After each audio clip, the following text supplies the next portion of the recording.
Sahabat public speaking, dalam video yang lalu kita sudah membahas tentang 5 efek positif kalau kita belajar atau berlatih public speaking ya.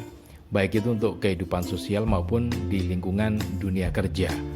Nah, 3 efek positifnya sudah kita bahas di video yang lalu, yaitu yang pertama, tingkat kepercayaan diri yang lebih tinggi lagi. Kemudian yang kedua, kualitas komunikasi kita baik di lingkungan sosial maupun di dunia kerja menjadi semakin berkualitas ya. Kemudian yang ketiga, kita akan terbiasa memiliki pola pikir berpikir kritis. Nah, 3 itu sudah kita bahas dalam video yang lalu. Nah, kali ini kita akan bahas kelanjutannya, 2 efek positif dari kalau kita belajar ataupun berlatih public speaking. Nah, 2 hal itu antara lain citra diri yang semakin positif, semakin baik di mata masyarakat umum di mana kita berinteraksi, baik di lingkungan tempat tinggal kita maupun di lingkungan dunia kerja kita atau dimanapun kita berada gitu ya. Nah, yang berikutnya adalah karir kita akan semakin melejit. Nah, bagaimana ceritanya bisa seperti itu? Nah, 2 hal itu yang akan kita bahas dalam video kali ini. Tapi baik, sebelum kita lanjutkan lagi, jangan lupa Anda yang baru saja bergabung, tekan tombol subscribe-nya terlebih dahulu. Kemudian tekan pula tombol loncengnya, supaya nanti kalau kita update terbaru dari video tentang belajar public speaking ini, Anda akan mendapatkan notifikasi atau pemberitahuan. Yang berikutnya, silakan tekan tombol like, kemudian share video ini ke teman-teman Anda. Siapa tahu teman-teman Anda juga sedang membutuhkan informasi tentang belajar public speaking ini.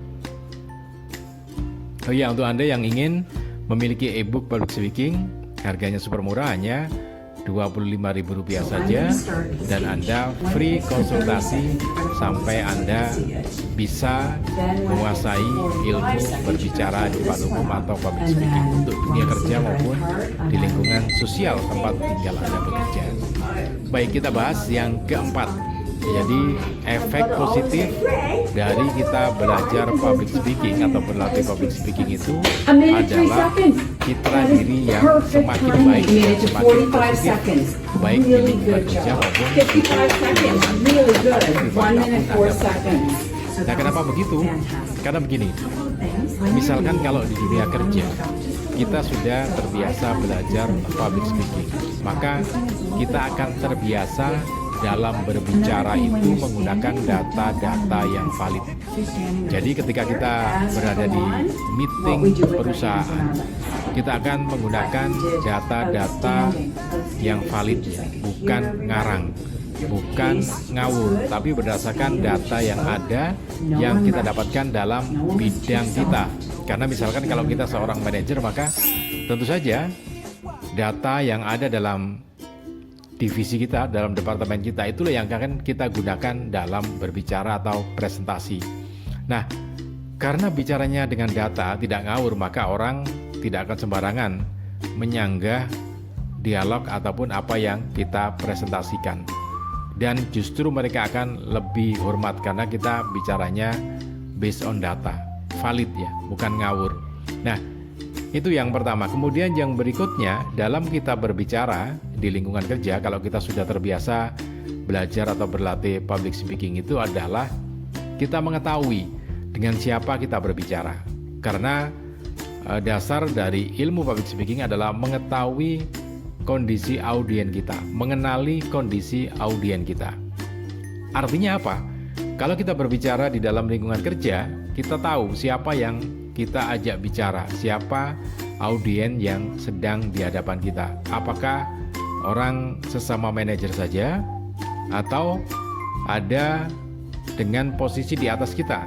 Misalkan kalau kita manajer, berarti di atas kita mungkin general manager atau board of director gitu ya, atau direktur utama. Nah, itu semua sudah dipelajari dan sudah terbiasa bagi seorang public speaker atau seorang pembelajar public speaking ya. Jadi dia akan tahu dia berbicara dengan siapa dan menggunakan model kalimat-kalimat seperti apa yang pas untuk audiennya. Karena tentu saja ketika kita berbicara dengan level yang di atas kita, manajer atau board of director atau direktur itu sendiri atau GM, maka tentu saja itu kita gunakan diksi dan kalimat-kalimat yang berbeda ketika kita berbicara dengan orang yang selevel dengan kita, manajer misalnya, sesama manajer. Nah, berbeda lagi ketika kita berbicara dengan bawahan kita, supervisor ataupun staff. Nah, semua itu menunjukkan kualitas diri kita dalam berbicara. Jadi kita tahu unggah-ungguh atau sopan santun dalam kita berbicara, sehingga pembicaraan kita bisa diterima oleh orang-orang yang berbeda level kan gitu.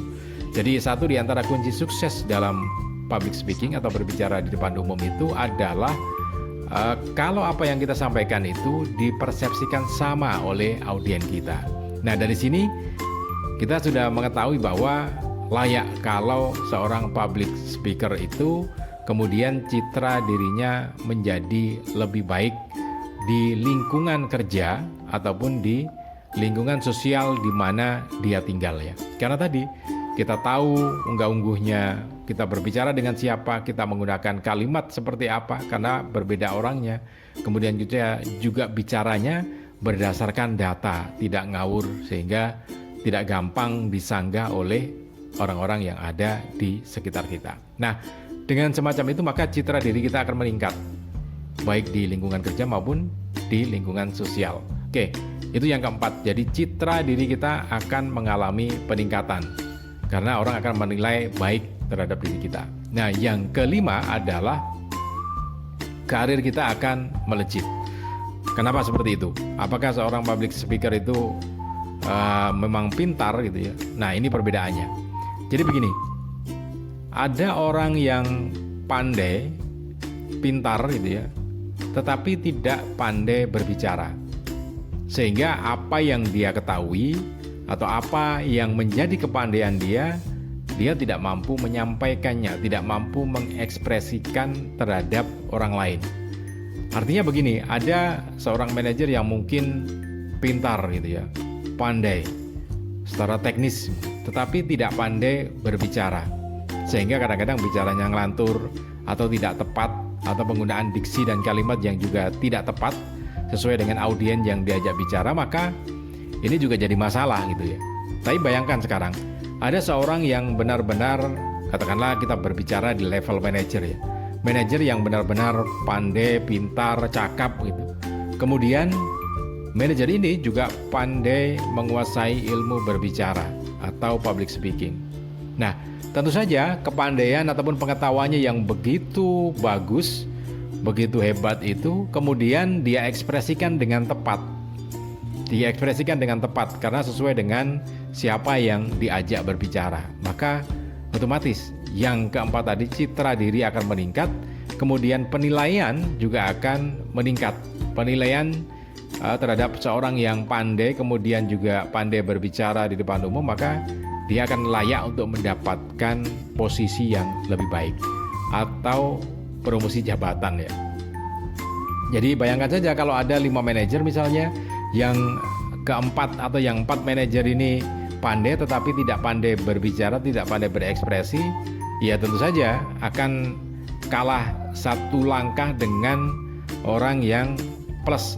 Jadi ada plus punya kemampuan public speaking atau punya kemampuan berbicara. Tentu saja yang dilihat pertama kali oleh manajemen adalah orang yang pintar dan pandai berbicara. Nah, ini menjadi satu di antara sekian banyak catatan kenapa kemudian seseorang yang menguasai atau sedang belajar, proses belajar ilmu public speaking atau berbicara di depan umum itu akan layak atau lebih cepat mendapatkan promosi jabatan. Jadi karirnya akan semakin melejit. Nah, ini juga berbeda dengan seorang yang hanya pandai berbicara. Nah, pandai berbicara itu tentu